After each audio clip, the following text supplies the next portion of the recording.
Nuremberg, October 15th, 1946.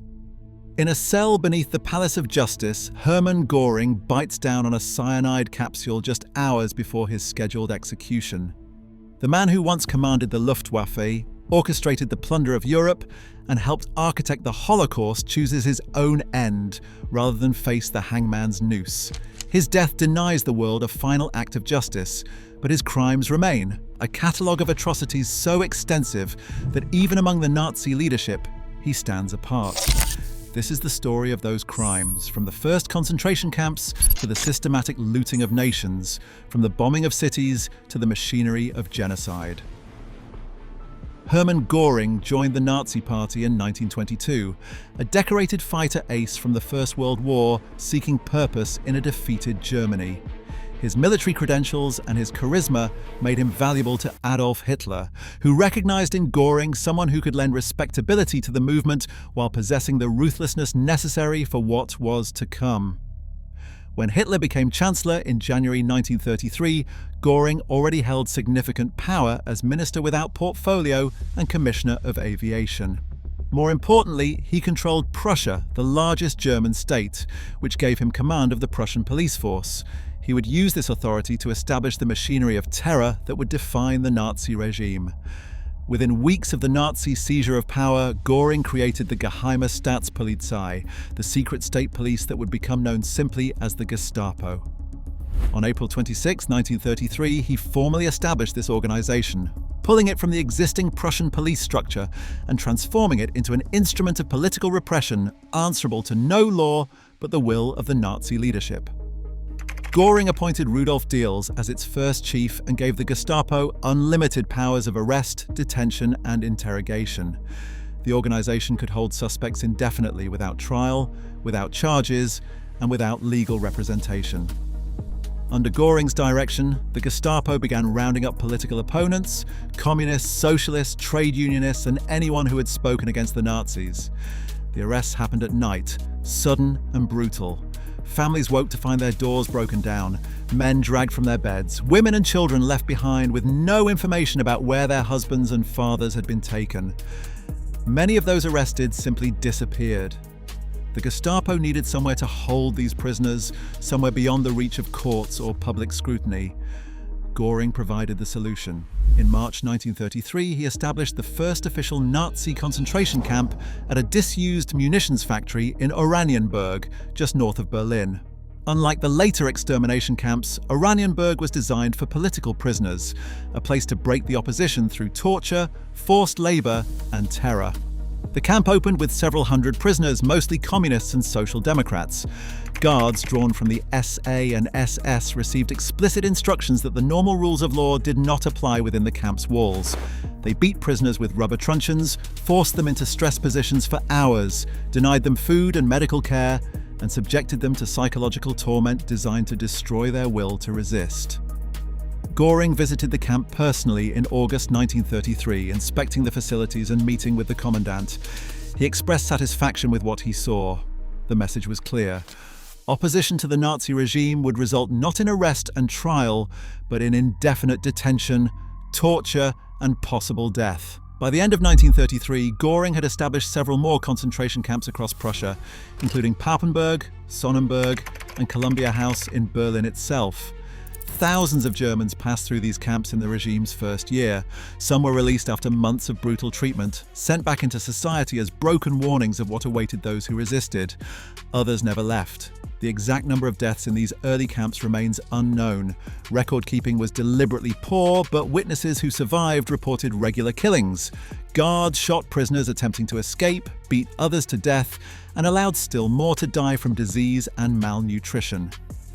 Göring's signature appeared on the orders that created this system, his authority backing every arrest, every deportation to the camps. When Heinrich Himmler took control of the Gestapo in 1934, absorbing it into the SS apparatus, Göring lost direct command of the organization he had created, but the foundation remained his work. The Gestapo would grow into the most feared instrument of Nazi terror, responsible for hunting down Jews, resistance fighters, and anyone deemed an enemy of the state. It would operate the machinery of the final solution, tracking down families, organizing deportations, and sending millions to their deaths. Göring created it, gave it form, and set it loose upon Germany. Even after relinquishing formal control, he remained deeply involved in its operations, particularly in its economic activities and its role in anti-Jewish persecution. As Commissioner of Aviation and later Commander-in-Chief of the Luftwaffe, Göring bore direct responsibility for the aerial warfare that would devastate cities across Europe. The Luftwaffe became his personal domain, the instrument through which he sought glory and demonstrated Nazi Germany's power. He oversaw its expansion from a secret force hidden under the Treaty of Versailles to the most advanced air force in the world by 1939. More significantly, he shaped its doctrine.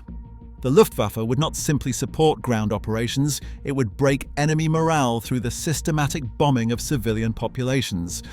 The strategy first appeared during the Spanish Civil War. In April 1937, German aircraft under Göring's command joined Italian forces in bombing the Basque town of Guernica. The attack lasted 3 hours. Waves of bombers dropped high explosives and incendiaries on market day, when the town's population swelled with people from surrounding villages.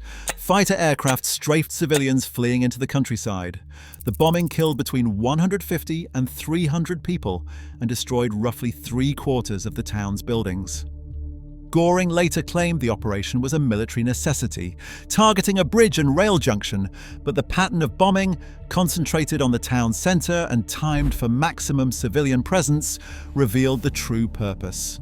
Guernica served as a laboratory, a test of what aerial bombardment could achieve against an undefended population. The lessons learned in Spain shaped the Luftwaffe's operations in the Second World War.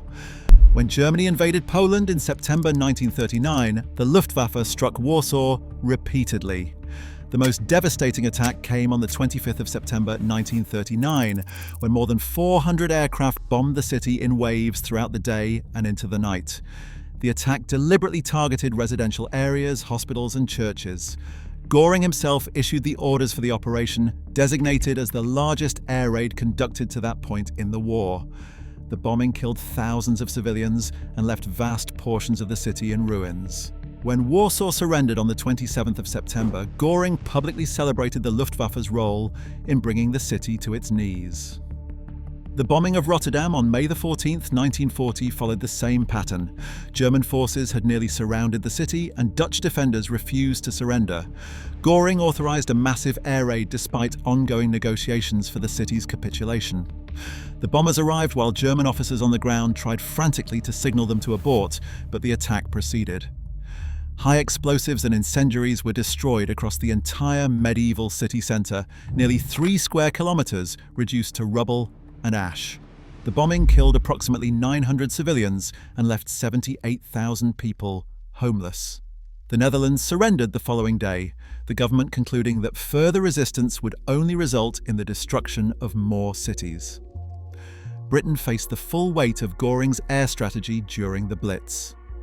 After the Battle of Britain failed to destroy the Royal Air Force, Göring shifted tactics to the systematic bombing of British cities. Beginning in September 1940 and continuing into May 1941, the Luftwaffe conducted sustained attacks on London, Coventry, Birmingham, Liverpool, and dozens of other urban centres. Göring personally selected many of the targets and set the objectives for each phase of the campaign. The attack on Coventry on November 14, 1940 exemplified his approach. The Luftwaffe dropped 500 tons of explosives and 30,000 incendiaries on the city over 11 hours, destroying the medieval cathedral, killing more than 550 people and leaving thousands injured and homeless. Göring coined a new word for what had happened, Coventrieren, to coventrate, meaning to destroy utterly from the air. The total death toll from the Blitz exceeded 40,000 British civilians. Göring bore direct responsibility for these deaths. He set the strategy, allocated resources, approved target lists, and personally reviewed bombing reports. When the campaign failed to break British morale or force a surrender, he blamed his subordinates for poor execution rather than acknowledging the fundamental futility of terror bombing. The failure of the Blitz diminished his standing with Hitler, but it did not reduce the death toll his forces had inflicted on civilian populations. The Luftwaffe's bombing campaigns extended across Europe. In the Soviet Union, cities like Stalingrad endured sustained aerial bombardment that killed tens of thousands. The attack on Stalingrad on August the 23rd, 1942, saw wave after wave of bombers strike the city, killing an estimated 40,000 civilians in a single day. Göring had promised Hitler that the Luftwaffe could destroy Soviet resistance from the air, could cut supply lines and break the will of the Red Army. Instead, the bombing turned Stalingrad into a symbol of Soviet defiance, while the civilian death toll mounted to no strategic purpose. Beyond the direct military operations, Göring held command responsibility for the Luftwaffe's participation in the Holocaust. Luftwaffe units provided logistical support for mass executions, transported Jews to killing sites, and in some cases participated directly in massacres. In Serbia during 1941, Luftwaffe personnel assisted in the roundup and execution of Jews and Roma. In the occupied Soviet territories, Luftwaffe units worked alongside Einsatzgruppen killing squads, providing transportation, communication support, and in documented cases, shooters for mass executions. Göring's authority extended over these forces, and the crimes they committed fell under his command responsibility. His role in the Holocaust, however, went far deeper than the actions of military units under his nominal control. Göring was instrumental in the administrative and economic machinery that made the final solution possible. His involvement began years before the industrial killing centers of Auschwitz and Treblinka, in the systematic exclusion and impoverishment of German Jews during the 1930s. As plenipotentiary for the four-year plan, appointed by Hitler in 1936, Göring controlled much of Germany's economy. He used this power to orchestrate what he called the de-Jewification of German economic life. The process accelerated dramatically after Kristallnacht, the organized pogrom of 9 to 10 November 1938 that saw Nazi mobs destroy synagogues, loot Jewish businesses, and kill nearly 100 Jews across Germany and Austria. Göring did not organize Kristallnacht, that fell primarily to Joseph Goebbels, but he immediately recognized an opportunity. On 12 November 1938, he convened a meeting of Nazi officials at the Reich Aviation Ministry to discuss the Jewish question. The stenographic record of that meeting, preserved and later entered into evidence at Nuremberg, reveals Göring at his most calculating and cruel. At the meeting, Göring announced that German Jews would collectively pay a fine of 1 billion Reichsmarks as punishment for Kristallnacht, punishing the victims for the violence inflicted upon them. He ordered the immediate seizure of insurance payments for damaged property, ensuring that Jews would receive nothing to rebuild their destroyed businesses and homes. He demanded the complete elimination of Jews from German economic life, the forced sale of all Jewish-owned businesses to non-Jewish Germans at prices determined by the state. The meeting produced a cascade of decrees that collectively represented one of the most comprehensive acts of state-sponsored theft in history. The decree of 12 November 1938, signed by Göring, banned Jews from operating retail stores, sales agencies, and independent trades. Another decree, issued the same day, required Jews to transfer securities and jewelry to state-controlled banks for compulsory sale at artificially low prices. A subsequent order forced the sale of all Jewish-owned real estate and businesses. German Jews who had built businesses over generations, who had contributed to German economic and cultural life for centuries, found themselves systematically stripped of everything they owned. The proceeds went into the state treasury, funding Göring's rearmament programs and enriching Nazi officials who purchased confiscated property at a fraction of its value. Göring personally profited from this plunder. His agents approached wealthy Jewish families with an offer: transfer your property and businesses to designated buyers, or face immediate arrest and deportation. The Rothschild family's Austrian properties passed into Göring's control through precisely this method. The Gutmann family, prominent art collectors and bankers, watched as Göring's representatives seized their assets, offering a pittance in return or simply taking what they wanted without payment. Göring acquired the Gutmann family's valuable painting collection, adding masterpieces to his already extensive holdings. The economic persecution served as both preparation for and escalation toward physical annihilation. By 1941, German Jews had been reduced to poverty, stripped of their property, their businesses, their ability to earn a living. They became dependent on meager state allowances, tracked by bureaucracies that Göring's economic decrees had established.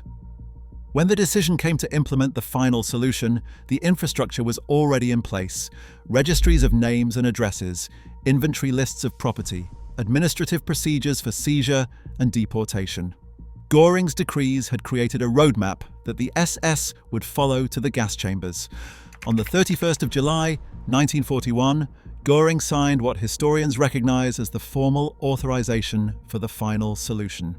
The document, addressed to Reinhard Heydrich, chief of the Reich Security Main Office, reads in part, "I hereby commission you to carry out all necessary preparations with regard to organizational, substantive, and financial viewpoints for a total solution of the Jewish question in the German sphere of influence in Europe."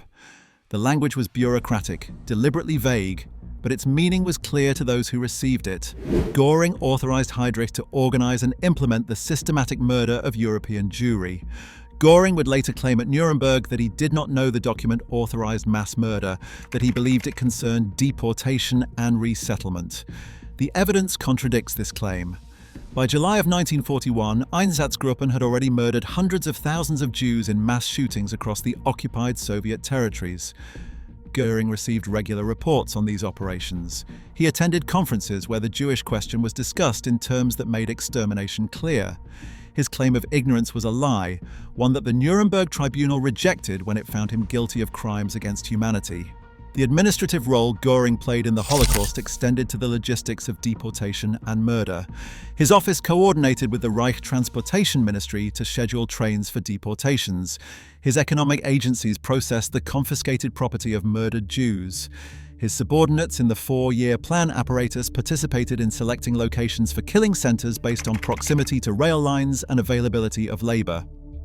The final solution required the cooperation of multiple bureaucracies, and Göring sat at the intersection of many of them, signing orders, approving budgets, and ensuring that the machinery of genocide operated smoothly.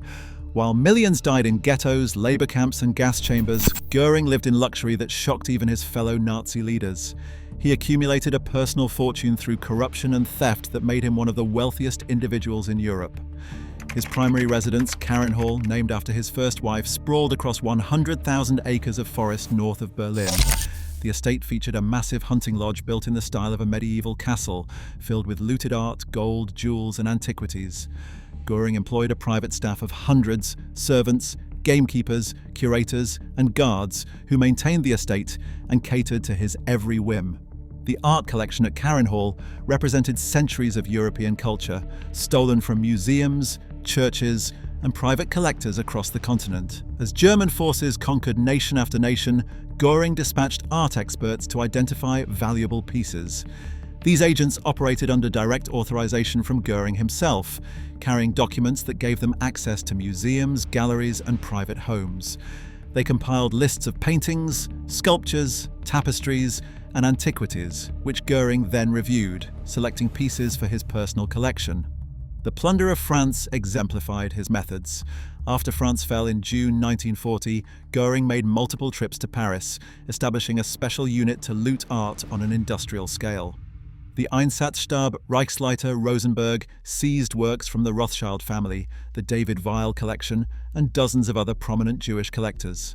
Train cars filled with paintings traveled from Paris to Carinhall, carrying works by Vermeer, Rembrandt, and Rubens.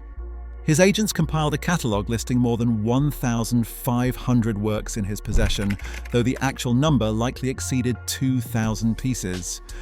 The theft extended beyond art. Göring looted gold, currency, jewelry, furniture, rare books, and wine. His agents emptied wine cellars across France, selecting thousands of bottles of rare vintages for transport to Carinhall. They seized gold coins and bullion from banks, converted currency, and confiscated jewelry from Jewish families before deportation. All of this flowed to Göring, who treated the conquered territories of Europe as his personal shopping district.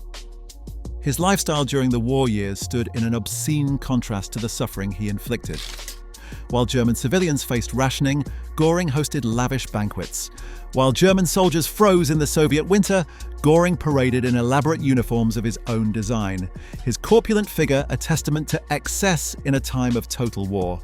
He maintained dozens of ornate uniforms and changed clothing multiple times per day, behavior that prompted jokes among Berlin society and contempt from military officers. The morphine addiction that began in 1923 intensified during the war. By 1943, Göring was consuming massive doses of paracodeine along with various other drugs. The addiction affected his judgment, his ability to command the Luftwaffe, and his relationship with Hitler. As Germany's military position collapsed in 1944 and 1945, Göring's influence with Hitler declined.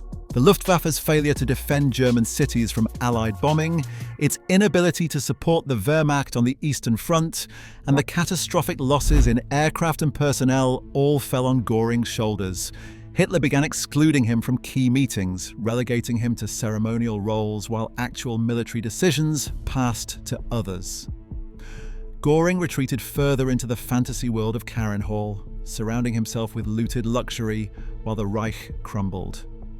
In the final days of April 1945, with Soviet forces closing on Berlin, Göring sent a telegram to Hitler asking whether he should assume leadership of the Reich, given that Hitler was trapped in the bunker. Hitler, encouraged by Martin Bormann, who saw an opportunity to eliminate a rival, interpreted the telegram as treason.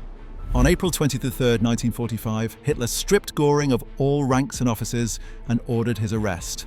SS guards placed Göring under house arrest at his residence in Bavaria, ending his official role in the Nazi regime. Days later, American forces advancing through southern Germany found him and took him into custody. The Americans who arrested Göring on May 9, 1945, found a man still clinging to delusions of importance.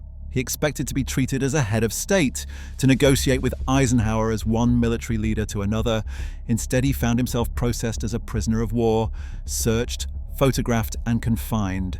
His captors confiscated the vials of poison he had concealed in his clothing and luggage. He had been carrying cyanide capsules for years, insurance against capture. Unknown to his captors, Göring had hidden additional capsules in places they failed to search. During his interrogation, Göring attempted to position himself as the reasonable Nazi, the pragmatist who had tried to moderate Hitler's worst impulses. He claimed ignorance of the extermination camps despite the overwhelming evidence showing his central role in anti-Jewish persecution. He insisted that the concentration camps he established in 1933 had been necessary security measures, that the Luftwaffe's bombing campaigns targeted military objectives, and that he personally had nothing to do with the mass murders carried out by the SS. His interrogators, armed with captured German documents bearing his signature, systematically demolished each claim. The International Military Tribunal at Nuremberg charged Göring with conspiracy to wage aggressive war, crimes against peace, war crimes, and crimes against humanity. The trial began on the 20th of November 1945, and Göring quickly established himself as the dominant figure among the defendants. Unlike many of his co-defendants, who appeared broken and defeated, Göring attempted to defend the Nazi regime, to justify its actions, and to take command of the courtroom. During his testimony, which lasted several days, he portrayed himself as a loyal soldier who had followed orders and served his country, denying personal responsibility for the Holocaust while simultaneously defending Germany's right to solve the Jewish question as it saw fit. The prosecution presented overwhelming evidence. The tribunal heard testimony from survivors of concentration camps Göring had established. They examined the decree of the 31st of July, 1941, authorizing the final solution, bearing Göring's signature.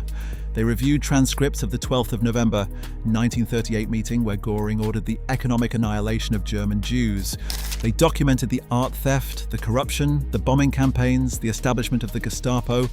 Witness after witness described Göring's personal involvement in decisions that led to mass murder. When confronted with evidence of the extermination camps, photographs from Auschwitz, testimony from commandants, and statistical reports on the numbers murdered, Göring's defense collapsed into evasions. He claimed he had not known that such matters fell outside his responsibilities, that he would never have approved such actions. The court did not believe him. The documentary record showed a man deeply involved in every aspect of the Nazi state, a man whose signature appeared on orders for deportation, whose office coordinated with the SS on logistics, whose economic agencies processed the property of murdered Jews. On the 1st of October 1946, the tribunal delivered its verdict. Göring was found guilty on all 4 counts. The judgment described his crimes in detail. his establishment of the concentration camp system, his role in the persecution and murder of Jews, his direction of the Luftwaffe's campaigns against civilian populations, his participation in the planning and execution of aggressive war. The tribunal sentenced him to death by hanging. Göring requested execution by firing squad, arguing that as a military officer he deserved a soldier's death rather than a criminal's end. The tribunal denied the request. Hanging was the sentence for war criminals, and Göring would die on the gallows with the others. The execution was scheduled for the 16th of October 1946, in the early hours of the morning. In his final days, Göring wrote letters to his wife and daughter, composed a statement defending Nazi Germany, and made peace with the prison chaplain. He showed no genuine remorse for his crimes. His concerns centered on his legacy, his place in history, his final performance before the world. On the night of the 15th of October, just hours before his scheduled execution, Göring used the cyanide capsule he had somehow managed to conceal from his captors throughout months of imprisonment. Guards found him dead in his cell at approximately 10:45 p.m. The mystery of how Göring obtained the poison has never been definitively solved. Theories range from a sympathetic guard to a capsule hidden in a jar of skin cream to a pill concealed in his body and later retrieved. The most likely explanation involves a visiting American soldier who may have been bribed or manipulated into providing the poison, but no conclusive evidence has ever emerged.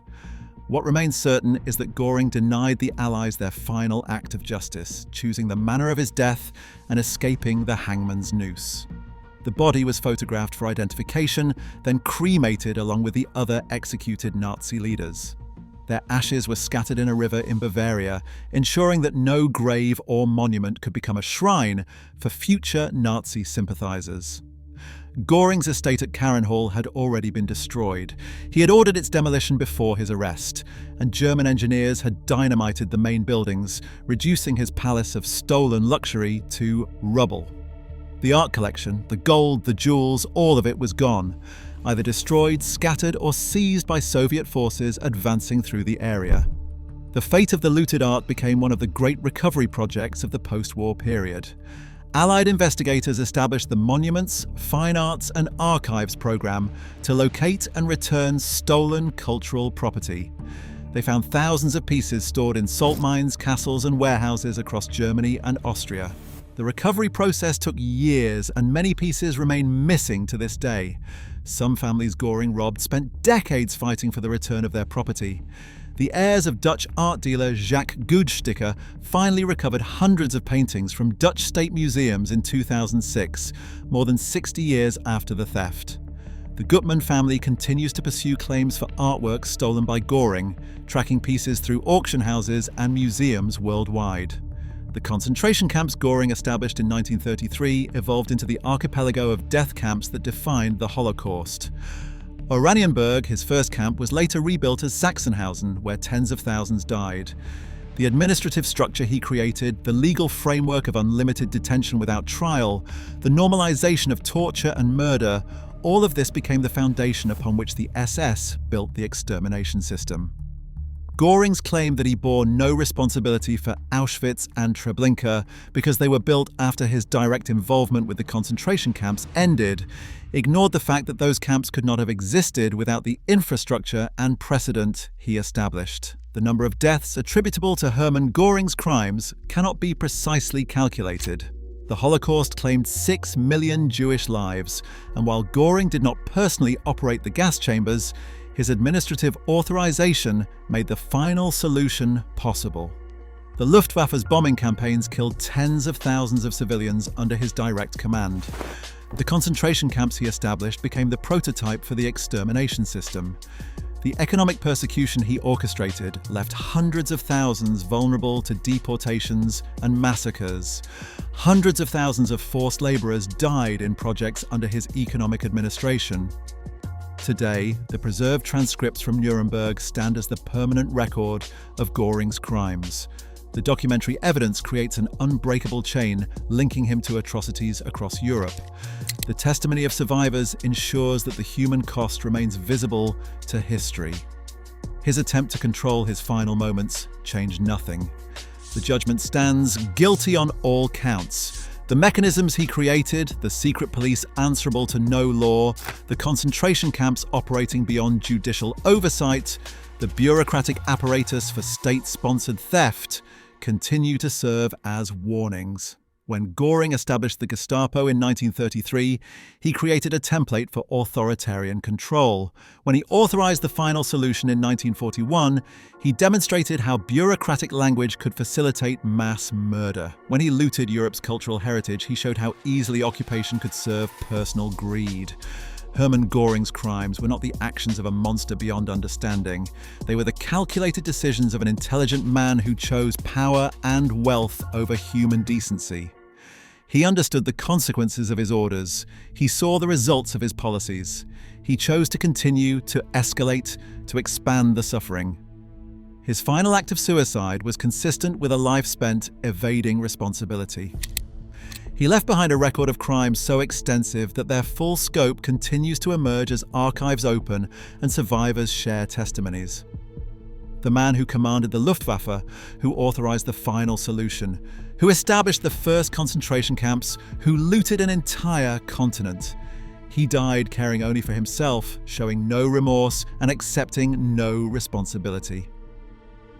If you found this examination of Nazi war crimes insightful, watch the Nuremberg trials, how justice was served after World War II next. It is a deep look at how the international community confronted the architects of the Holocaust and created the foundations of modern war crimes prosecution. Like this video, subscribe, and hit the bell for more history. Thanks for watching.